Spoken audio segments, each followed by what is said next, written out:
አላኮርፍህም እጠብቅሃለሁ፣ አልክድህም እጠብቅሃለሁ፣ ዓላማህም እጠብቅሃለሁ፣ ፍቅሬን አልቀንስም እጠብቅሃለሁ።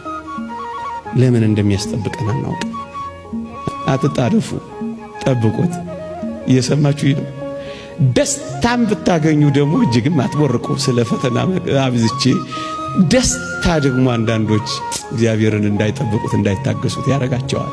የቀበሮዋን ታሪክ ልንገራችሁና ላብቅ።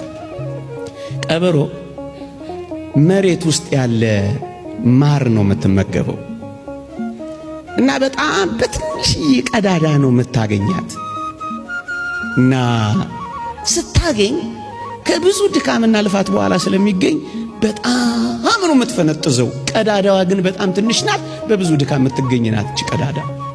እና ቀበሮቲ ምን ታደርጋለች? ልክ ምግቧን ያገኘችበትን ቀዳዳ ስታገኝ በጣም በደስታ እየተገለባበጠች አክሮባት እየሰራች ምን ታደርጋለች? ትደሰታለች።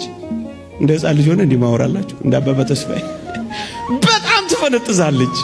ከዛስ ከፍንጠዛዋ በኋላ ማሯን ልትበላ መለስ ስትል ምስኪን ናት፣ ቀዳዳዋ ይጠፋባታል፣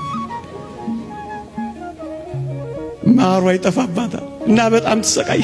አንዳንዶቻችን የደስታችን ልክ ቀዳዳችንን እያስጠፋን ደስታችንን በሐዘን እየቀየረብን ነውና በልክ እንደሰት። ከዚያ ቀበሮ ከዚህ ሁሉ ልምድ በኋላ ምን እንዳደረገች ታውቃላችሁ? ልክ የማሯን ቀዳዳ ስታገኝ በአንድ እግሯ ቀዳዳው ላይ ትቆምና በሌላኛው እግሯ እና ይሄንን አትተውት ለማለት ነው። ይቆየን። የእግዚአብሔር ቸርነት፣ የእመቤታችን አማላጅነት፣ የቅዱሳን በረከት ረድኤት አይለየን።